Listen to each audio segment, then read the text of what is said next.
Hey guys, welcome to all of you who are here live and to those of you on the recording. So this is our little webinar on how to handle legal disputes properly. I apologize, I was a minute or so late in getting it started. I was actually helping a paying legal client handle a dispute. And just the quick lesson to draw from that is pay your bills on time, especially the critical ones. Uh, if you have limited funds and you have discretionary spending and you have mandatory spending, spend it on the stuff you have to make sure you don't get in these kind of disputes. All right, but before we get started, and those of you who have been to my webinars before know that I always do this, I like to check in with how we feel. As much as we try to think critically and act logically and examine the world around us, the point is we are still emotional decision makers. There's nothing wrong with that. That's how we evolved. We're human beings. That's perfectly natural. So when you guys think about dealing with potential legal disputes in your business, how does it make you feel? You can drop it in the chat or you can unmute and shout it out, but don't think about it too hard. What are the first words that come to mind when you think about possible legal disputes in your business? Scared. Scared? Yep. Definitely a Like, I mean, emotionally, intellectually, it's like, okay, figure it out. But emotionally, I think it's like, oh my gosh, I'd rather have anything but that.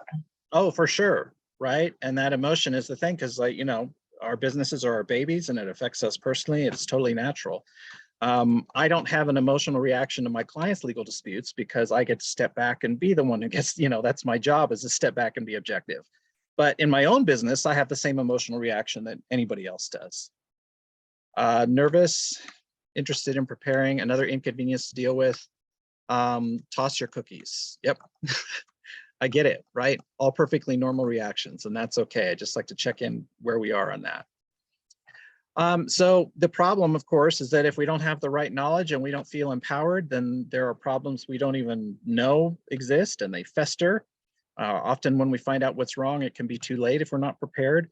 The anxiety and overwhelm will sabotage our ability to build our businesses and earn income. We play small, we try to stay invisible because we don't want to attract attention, right? We're not taking the proactive steps to minimize risk. You know, the odd thing is that by not being proactive, we get anxious and overwhelmed, and that causes us to, again, not be proactive, and it's sort of a snowball in the wrong direction. We want to snowball it in the right direction. When the disputes happen, we're not ready because we haven't prepared, and we don't know if or when we're supposed to get help when it comes to the law. On the other hand, if we gain knowledge and we gain power, and in the law, as with anything else, knowledge is power, maybe more so in the law than a lot of other things. We can start to eliminate, reduce these problems before they get out of control. We gain a lot of confidence, so we can help more people, we can be more visible, we can reach out, we can grow, we don't have to play small anymore because now we're not worried about attracting attention. The proactive steps will reduce the chances of a dispute and then also help us to be ready when they come, because the longer you're in business, sooner or later there's going to be some sort of dispute. It's sort of the roll of the dice. If you're rolling a die, sooner or later the 6 comes up. The more you roll it, right? And we know when we're going to need help and when we don't. So today we're going to look at 4 basic points. The first is the importance of good customer relations in prepping and handling legal disputes. A lot of attorneys don't talk about this. They don't tend to see this as a legal issue. To me, this is an important legal issue. So important, we're going to talk about it right up front. Next, we're going to look at steps you can minimize legal disputes before they arise and reduce their severity if they do.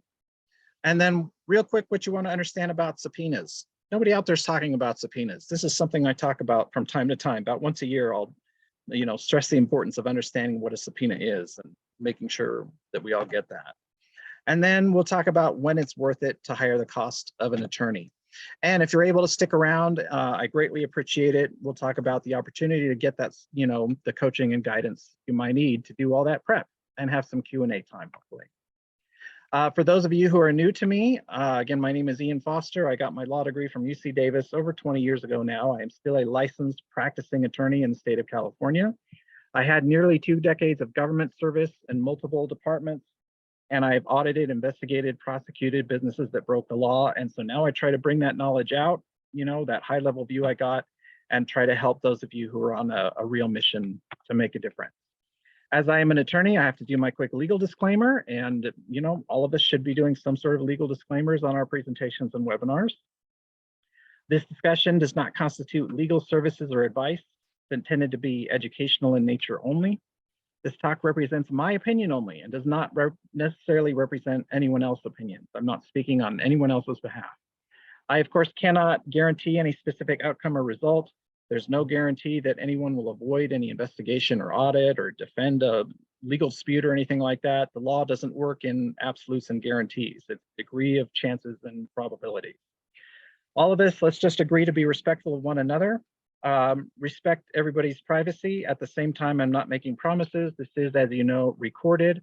And so let's all do our part to make this a safe space and co-create together. So the first point I want to get into has to do with good customer relations. And something I've often said is just, it's nice to be nice. And to me, that seems obvious. To most of you who share my values, it probably seems obvious that it's nice to be nice. I wish this were more obvious to more people. So I want to ask you guys, who's going to get in more legal disputes over the course of their business? Number one, someone with great customer relationships who treats people with kindness and respect. Or number two, someone who sees their customers as credit card numbers and treats them accordingly. What do you guys think, one or two? Who's going to get in more legal disputes and more legal trouble?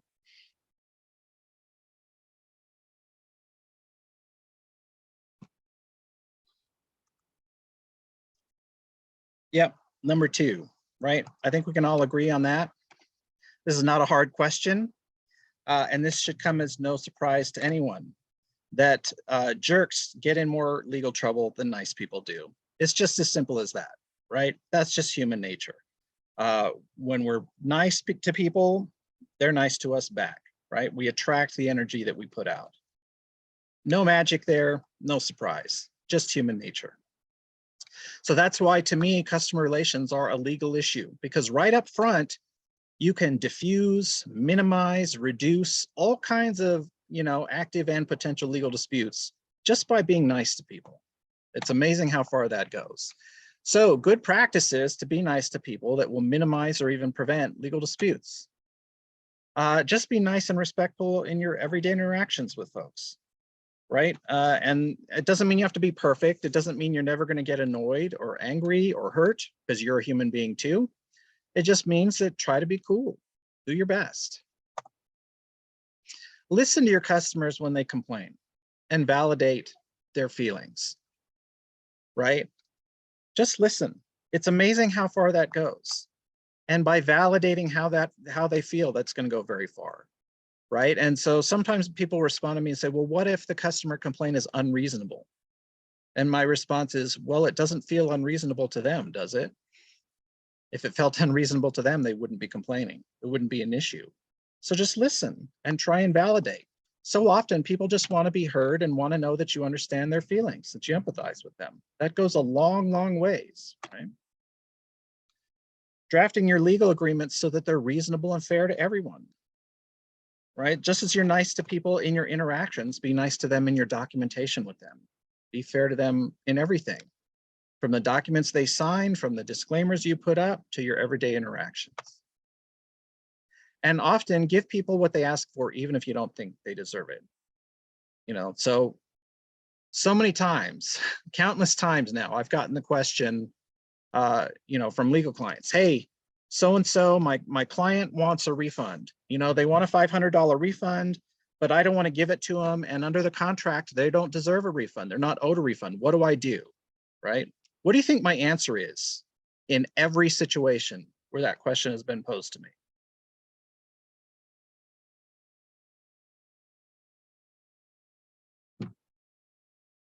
Where someone calls me up and says, hey, I want a refund, but they don't deserve it. You probably give it to them. Yeah, give it to them. Every single time. Right? Give it. Yeah. And when that happens, do you have them sign off saying they won't pursue the matter anymore? It depends. On some situations I do. On some situations I just say give them a refund, right? Okay. If this is just they're not satisfied with the $497 product you sold them and they want their money back, then just give them the dang money back. Yeah. Because what is that $497 worth to you, quite frankly? Yeah. Right? Is it worth paying me $500 an hour to deal with a dispute? No, right. 1 hour's work and you're already out more to me than the refund. You know, there are cases where I have people sign things. So I've had situations, actually about 6 months ago, a client of mine, one of their clients wanted like a $10,000 refund. And they were also out there trying to poach clients and saying bad things. We wrote a bold document, right? If you're getting a $10,000 refund, then you're going to sign something that says, this is the end of it. You're not going to claim anything else. You're going to stop saying bad stuff about us. You know, when you're talking about that kind of money, it's different. Okay, thank you. Mhm. But even then, with the $10,000 refund, I still told them, just give them the dang refund. You know, because this other person was going to hire an attorney, and it's not going to take long to rack up 10,000 in legal bills. You know, plus you want this person to sign something where they stop all the bad actions they're doing. So any questions about any of that?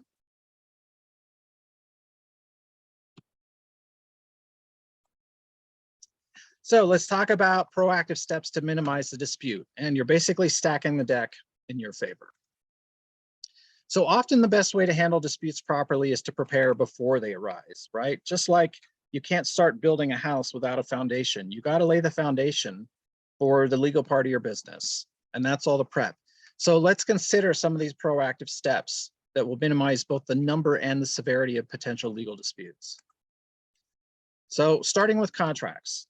What do you guys think the benefit is if you have contracts that are written real clearly, concise, and simple to understand? It's clear language, it's simple, they're nice and short. What's the benefit of having this in what we're talking about today? It gets rid of confusion, and it shows the judge that you were not trying to confuse anyone, that you were making an effort. Yeah, for sure. Yeah, sure. everyone's on the same page. Yep, everyone's on the same page, exactly. Bob says fewer misunderstandings. Yeah, you guys understand, right? This stuff is not that hard when you sit down and think about it, right? Everybody's going to know their rights and responsibilities up front. Fewer misunderstandings, we're on the same page, everybody knows what they're getting into. And then, yeah, if it does come down to a dispute, it shows real good faith and effort on your part. Things can go better for you. What's the benefit of having contracts that are fair, right? I'm sure we've all seen lots of contracts that seem very one-sided, right? It's all about the business owner and their rights, and you as the customer have no rights and you can't do anything, and boy, you better pay up or else. What is the benefit of having contracts that are two-sided, that are fair and even for everybody?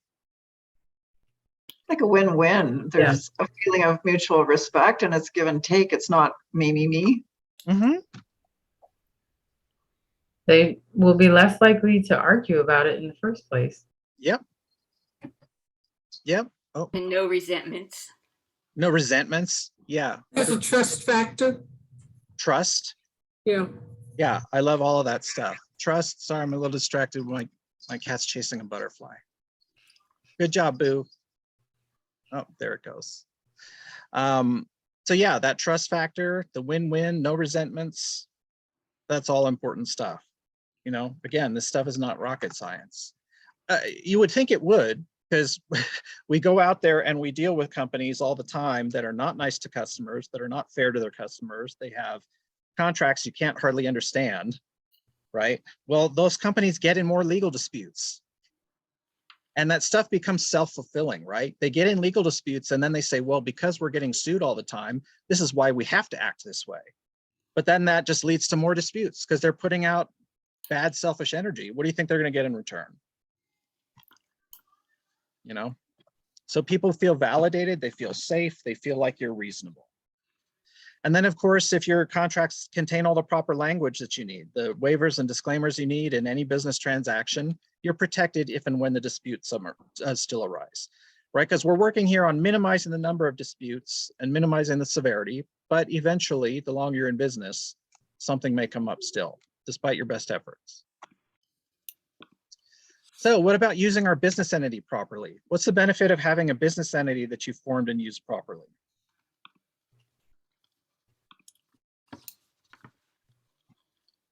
It's like a shield in a certain way that like you can protect your personal assets. Yep. Yeah, it's like a shield, right? Because a business entity is a separate legal person from you, Mhm. right? So when it gets in trouble, it's the entity getting trouble. It's Right. not in you. Now, again, that means you have to use it properly. And there's a lot that goes into that, into how do you form it and use it properly? Because if you don't, then it doesn't protect you. But that's why it's important to understand. What about having written procedures for dispute resolution? What's the benefit of that? If you have clear procedures written out front for how disputes will be resolved, what's the benefit there? I feel like, oh, go ahead. I was gonna say no surprises. It's steps are. Mhm. It deters people from wanting to argue too, because they're like, oh, you have a plan in place, you know, they're less likely. Yeah, no surprises, a deterrent. Would You you, know, they know what their rights are up front. Norma, yeah. yeah, would you put that on your website, you know, the dispute resolution procedures? I usually put it in whatever agreement I'm having people sign off Fine. on. Oh, okay. And, you know, they also, it helps them feel safe because very often the first thing I put in dispute resolution is if, and I don't phrase it this way, but basically if anybody has a problem, let's get on the phone and talk about it in a friendly manner, Yeah. right? And that way people are not going straight to their lawyer. They know that you are open to talking to them and hearing and validating them. And so if they have a problem, they feel like they can call you up, and that phone call will resolve 95% of disputes before it goes any further. And it's amazing to me how many people don't go to that. They're like, we're going to do mediation and arbitration. And then start with a friggin' phone call. That's going to fix most of it right up front. Any questions about any of that stuff? Well, yeah, I do have one about, you know, sometimes you read where if you have a problem with us, we're going to have mediation. But what I got from the just reading it, it wasn't to really resolve everything. It was to be heard more than anything. Yeah. You know, there's no payout or anything like that. No, I totally agree, right? Most customer complaints are them just wanting to feel heard and validated. And that's why I say, even before mediation, let's do this together, just the two of us.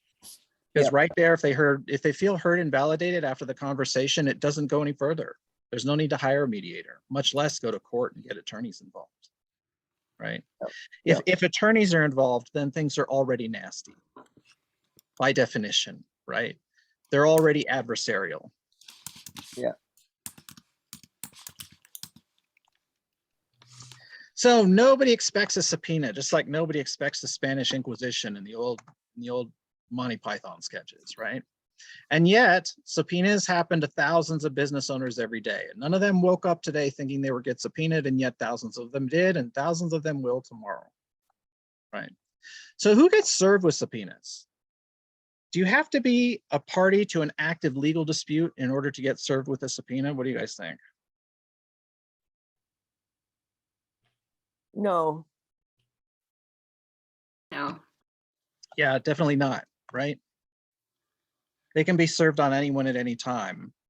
And the vast majority of subpoenas are not being served on the party to the dispute, because usually the parties are involved in some sort of discovery process, right? So most subpoenas are served on people who are not even involved in the dispute in the first place, right? So what might that mean for you? Like if you're involved in a dispute, you expect to get legal paperwork in the mail.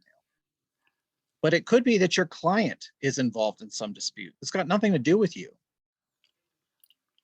But the court or the other party or the government thinks that you have information that will help resolve it, right? It could be a tax audit. It could be they're investigated by the government for some sort of business law violation. It could be they're suing someone or getting sued. And if the other party or the court or the government thinks that you have information that's relevant, they'll serve you with the subpoena and you won't have any idea that it's coming. So the longer you stay in business, sooner or later, you're going to get served. This happens to almost every business owner over time, right? Especially those of us who are in personal service and know a lot about our clients. And you're probably not going to see it coming. So if and when it does,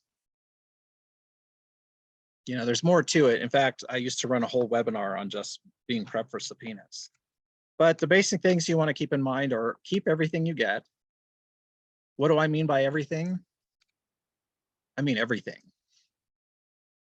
Right? Don't throw away the envelope. Don't throw away the stamp. Don't throw away anything. If you get a subpoena in the mail, keep everything.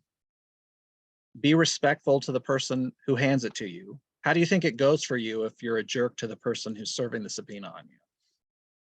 Right? Not so well. That's just somebody trying to do a job that quite frankly is not pleasant and doesn't pay well. So don't be mean to that person, right? They're just trying to pay the rent. This is not, they're not involved in the dispute. They're just doing a job. And call an attorney right away before you do anything with it. Keep everything, be respectful, and call your attorney before you do anything else. Because the things you do literally in the minutes after the subpoena is served can make or break what happens after that. And you want to make sure you're doing it right.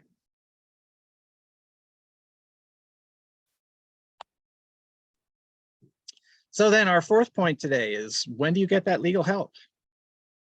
When do you hire an attorney? When is it worth it basically for the cost, right? We don't work for free, unfortunately. I mean, I put out free content like this, but I got rent to pay too, like everybody else.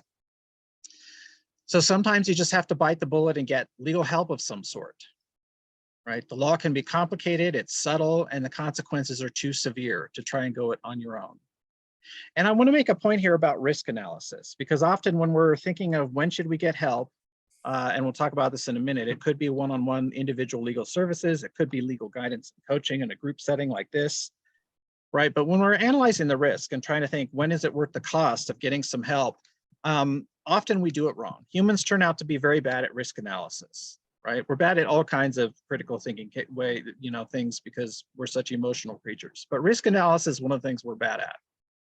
And so when you're doing risk analysis, you can't just think of what's the probability of this happening. Sometimes we'll think, oh, there's only a 1% chance of that happening, I'm not worried about it. Well, it might be a 1% chance of happening, but it could be a very high consequence event, right? So when you do traditional risk analysis, think of the chance of it happening and the cost if it does, the monetary cost, the practical cost, the emotional cost. So you could have some things that are a very high chance of happening or relatively high, but a low cost if they do. You could have things that are just a moderate chance of happening, a moderate cost if they do happen. And then you have other instances that are a very low chance of happening, but very high cost if they do. Under traditional risk analysis, how do you think we weigh these three things? That's a good question. So under traditional risk analysis, if you're weighing both the chance of it happening and the cost if it does, these are all equally rated. They're the same risk, right? High chance of happening with a low cost is weighted the same as something with a very low chance of happening, but a high cost, right? So like when insurance companies and everybody else in actuaries are doing their risk analysis, they take into account both sides of the equation. Right. And so, but often what we tend to do is just look for the high chance things. Oh, these are the more likely legal disputes, so I'm only going to worry about those, but they're also pretty low cost and easy to resolve when they do happen. On the other hand, we see legal disputes that are a very low chance of happening, and we think, well, it's such a low chance, I'm just not going to concern myself with it. Well, it may be a low chance, but if it does happen, it's the thing that shuts you down forever, right? Extremely high cost. So we weight it the same, and we have to prepare for all of them regardless. So you can get, go ahead. Can I ask you a question? Let's say you have something that's a low chance and high risk, and you have to get a lawyer and you just don't have the money. So you don't do anything. Are you going to end up in jail, or is the person going to drop it? I mean, what happens if the person that needs to defend themselves, and innocently so, simply doesn't have the money to hire any legal expertise? If it's a criminal matter, then the government pays for your attorney for you. I see. And if it isn't, if it's not a criminal lawyer, then you have to figure it out, right? At least in the United States, you have a right to counsel in criminal matters. The government cannot put you in jail without you having an attorney. So that's what public defenders are for. oh, okay. right? Now, public defenders get a bad rap. At the same time, I tend to go easy on them because you're talking about people who are underfunded, overworked. They don't make very much money. They have massive caseloads, and they're often just doing the best they can under really hard circumstances. Right. Okay, thanks. Mhm. So you don't necessarily have to hire. Sorry, just making sure I know where everybody is. You know, one-on-one legal services for everything. You could get what we call guidance and coaching. And it's always good to get at least some of that, even if it's coming to just free webinars like this one, to get a little bit of guidance and coaching. So you do this from an experienced attorney when you're an action taker and you're willing to do some of the work yourself, right? When you don't need the attorney to sit down and spend all the hours doing everything, drafting everything, planning everything, when you're willing to come, learn some things, take action and do the work yourself. That's when you get guidance and coaching. You do it when your issues are hopefully not too complex, you know, and when maybe your budget is not ready for the one-on-one hourly rates that you would pay an attorney for one-on-one services. Could you hire a paralegal to help you out? It depends, right? So paralegals are not, there are paralegals who will do sort of guidance and coaching, right? They can't perform one-on-one legal services because they're not licensed to practice law. Right. But I mean, they could do like research or something like that and give it to you. Yeah. Mhm. Yeah, and some experienced paralegals. I mean, when I worked for the government, I had paralegals helping me who were as good as any attorney. They just didn't have a law license. Yeah. So they couldn't practice, but they'd been doing it for 30 years and they really knew their stuff. Okay. Right. Now, one thing, when you're getting legal guidance and coaching, I would make sure it's someone who actually works in the legal field and has experience doing it. That would sound obvious, but there are a number of quote unquote legal coaches out there who are not licensed to practice law, are not licensed as paralegals, and haven't actually worked in legal practice. Right. Some of them may have, maybe they went and got a law degree. And then they never practice law. Well, you learn a lot getting your law degree, but there's stuff you learn practicing law that you can't learn any other way.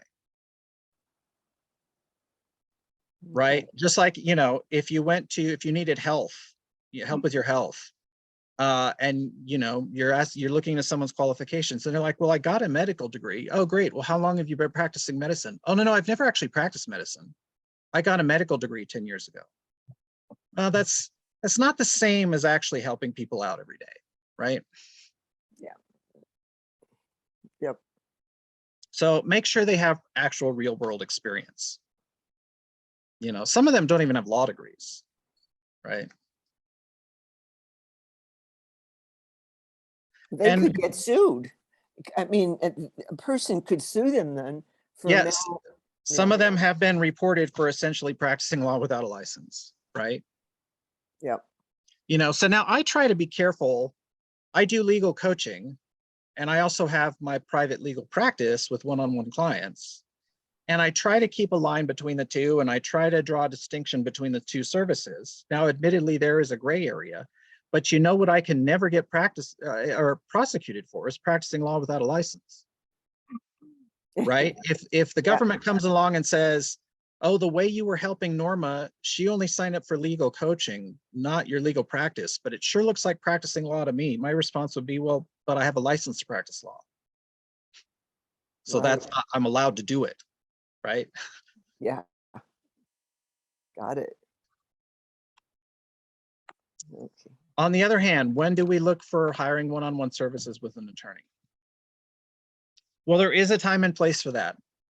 Just like there's a time and place, you know, for getting a healer, going to the doctor, getting a CPA, all the different stuff.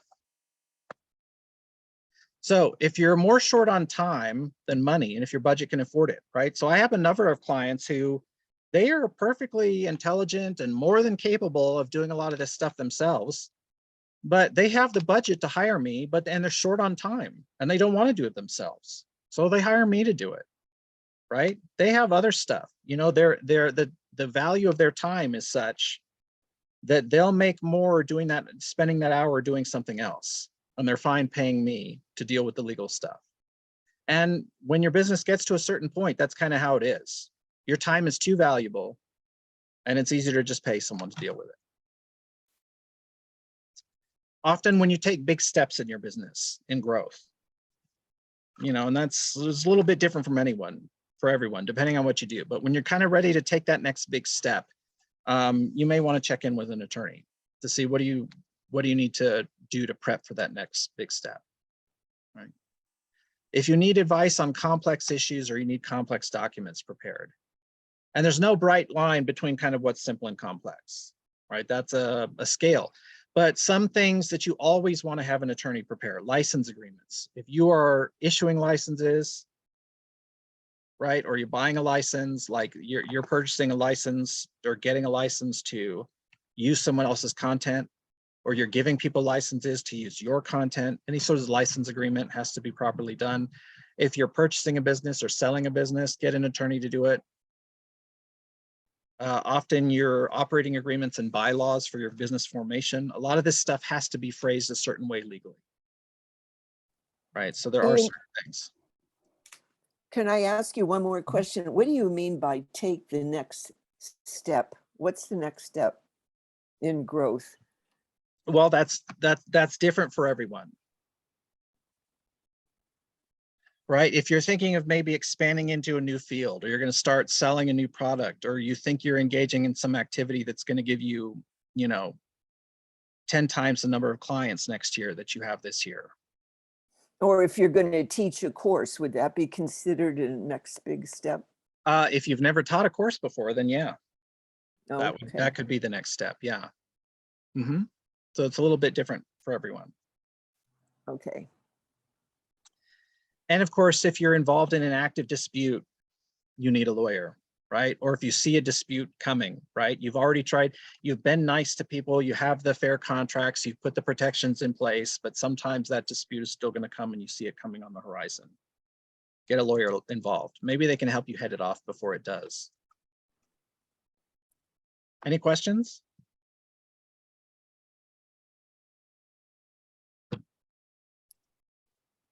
I guess I was wondering when Norma asked about teaching a class. I mean, I've been teaching live classes for years and I'm just going to do one online. And when I think about getting protection, it's, that I teach a lot of things and I can't like, I'm an executive coach and I teach executive interviewing skills.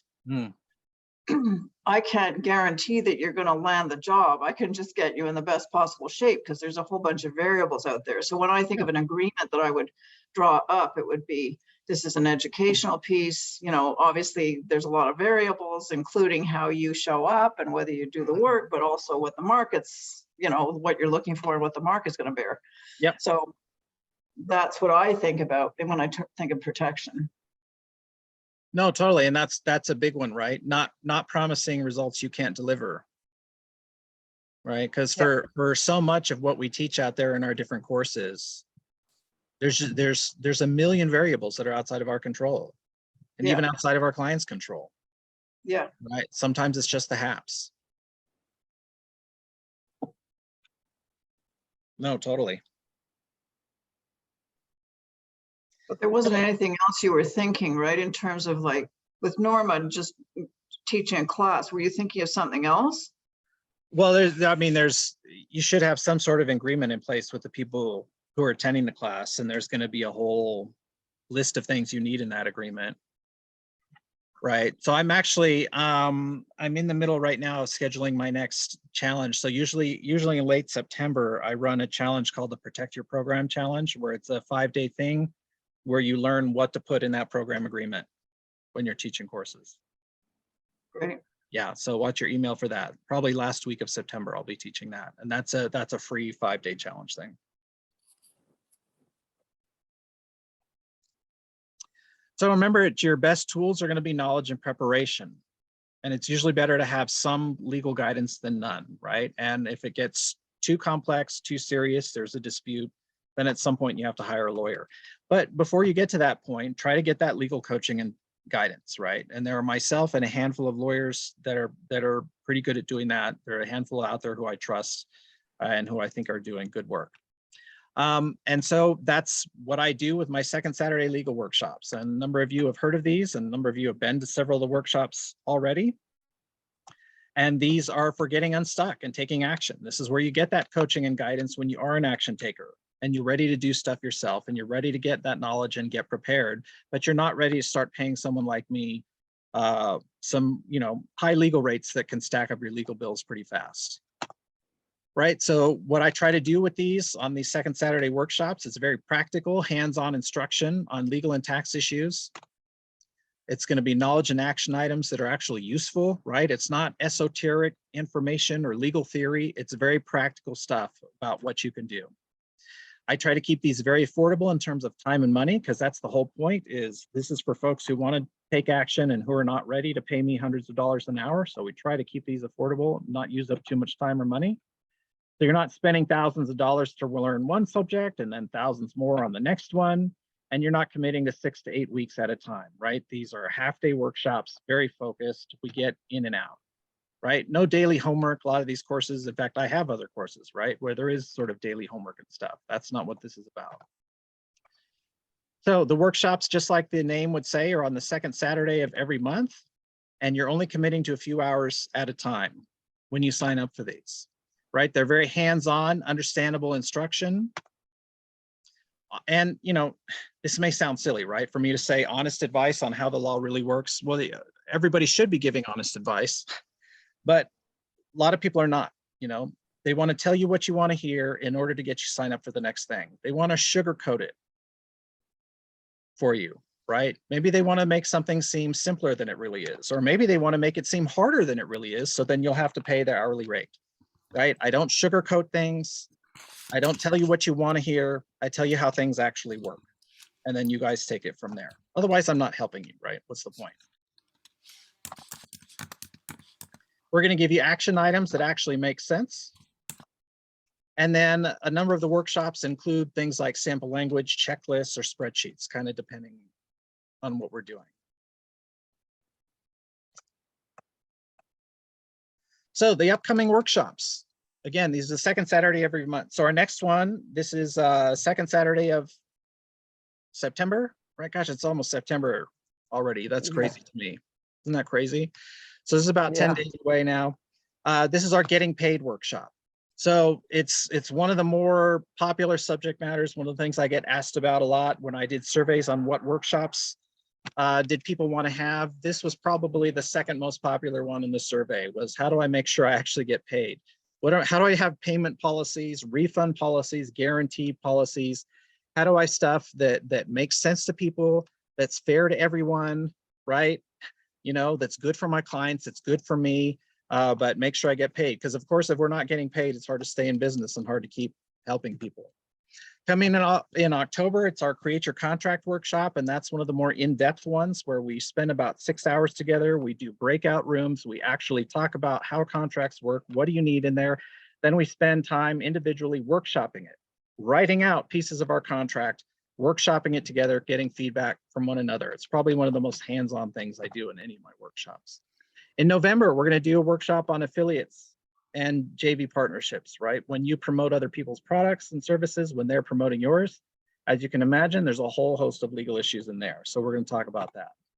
December is our business formation workshop. I try to do this one a year, and this is how to choose the right business entity for you, how to form it properly.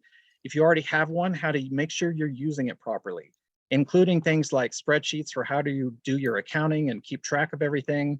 How do the different business entities work? What are their different tax consequences? We go through all that stuff in December. I like to do that one in December now because January 1st is usually the best time to kind of reorganize your business, make it a clean break on the tax year, right? It gets more complicated if you do it mid-year. Coming up early next year, the first thing we're doing in January is a workshop on setting our legal priorities for the new year. That one you can't sign up for separately. That's actually a free bonus for everybody who signs up for the year-long workshop plan. And then the main January workshop, we're going to do events and retreats. We actually did this one several months ago. The virtual events and retreats, live events and retreats. What are all the legal issues for that? I got a huge demand to hold it again. So we're going to do it again and give a repeat on that one. Then coming up in February, we're talking about client confidentiality. This is an issue that doesn't get enough attention out there, in my opinion. What are the confidentiality policies we have to have? What should we have? How do we want to phrase them and protect our clients while protecting ourselves and our privacy? In March, in time for tax filing season, we're going to have a tax filing workshop. This is, again, an extremely hands-on workshop. You get accounting spreadsheets, you know, how to organize it. We go through sample tax returns and actually fill them out together so you'll actually see how this is done. And even if you already have a CPA or another tax preparer who does your stuff, it's good to do this tax filing workshop because you need to know how it's done. Everybody should be able to look over their return and understand it in some basic sense and know whether it's done right, whether you're missing opportunities. Then we're going to do in April a home-based business workshop. Almost all of us in this industry are home-based businesses. We're going to talk about all the different legal rules associated with that, business rules, tax rules, licensing rules, all kinds of different stuff. Then, like we just talked about subpoenaed a few minutes ago, we're going to have a workshop on what to do when you get sued or subpoenaed, when those paperwork, you know, that paperwork comes in the mail. Workshop on licensing laws. And then we're going to do, was another popular one, and then we'll do it again next summer on client confidentiality, specifically in the context of social media, and how to make sure that our social media activity is not inadvertently compromising our business or our clients' privacy. Charmaine, go ahead. The licensing laws, is that about being aware of like the licensed professions requirements, or is it about creating a license? Like, Oh, good point. I could have been more clear on that on there.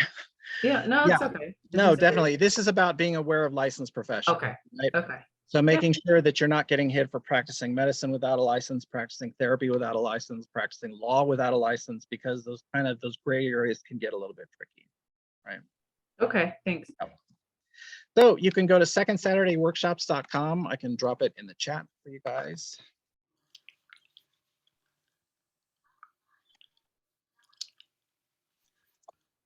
So it's secondsaturdayworkshops.com. And that kind of gives you a list of all the upcoming workshops, right? And you can sign up for them a la carte. So some people, they only want some of the workshops. They only want 2 or 3 of them. So they just sign up for the ones that they want.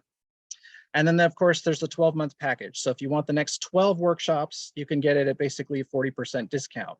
If you think you're going to want half the workshops, it's generally cheaper to just sign up for the 12-month package. So more people are starting to do that. I originally just started doing these a la carte, but I started getting people being like, look, I know I'm going to attend most of them anyway. So can I just get the package deal, right? So it's usually more cost effective. If you think you're going to attend more than a handful, just get the 12-month package.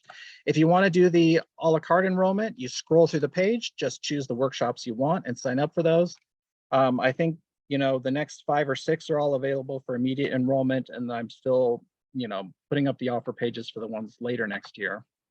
Most of them are only $197. A handful of them are $497 because they're more of a full D thing. They're much more in-depth, they're more hands-on, and they come with a lot more bonus-free resources. If you want to do the 12-month package, it's a huge savings, right? So instead of the $3,200 or so that it would be for signing up everything separately, you can get access to the next 12 for $1997, or if you want to choose the monthly plan, 12 payments of $197. So do you guys have any questions on any of that? In fact, that picture, that's Cinderella. I put her in because she's the powerful kitty who sent out the energy to make sure we rescued her in the middle of a rainstorm in Nebraska. I do have a question, Ian. Yes, go ahead. Want to know if you work with performers and artists? They're not a specific audience of mine. It kind of depends on what you're doing. I have a lot of artists, and I have some clients who are artists and performers who are also doing coaching and teaching courses. I have helped a couple of artists with different contracts they worked out. So it kind of depends on what you're doing, right? If it's something if it's something that's not within my legal expertise, I find someone else to help you, right? So you can always start with me. And if it's not something I help with, then I will refer you out to someone who I really trust. I am super careful about who I refer you to. There are really only another handful of attorneys I trust, and I've been fortunate to meet some of them, and we all have different areas of expertise, which is great, because you got to stay in your lane, right? I'm not helping you if I try to fake it. Right. I'm also looking for someone to do a trust with. Do you have any suggestions on that? Where are you located? New City. Sorry, where was that? New City. New City? It's near Nanuet and Nyack. New York. Oh, yeah, no, I don't know any trust attorneys in New York, right? When you do trust stuff, you want to get someone state specific. If you were in California, I could probably help you out. Okay. Thank you. Yeah, any other questions?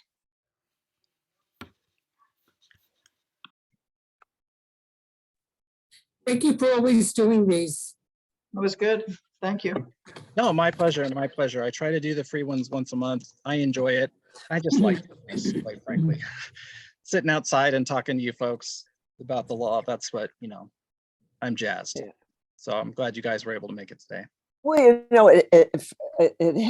for me anyway, it helps me to put things in perspective that I don't run into usually. I don't even think about it. And then I hear you say whatever, and I'm thinking, oh, that's getting organized in a bigger way instead of just a very small way. So I Yeah, for appreciate sure. that. Yeah. No, definitely. Definitely. Thanks, Norma. I appreciate it. All right, great. Thank you. That was great. Thank you. Thanks, guys. Good to see you guys as always. I'll see you in the next one. Yeah, thanks, All Ian. right. Okay.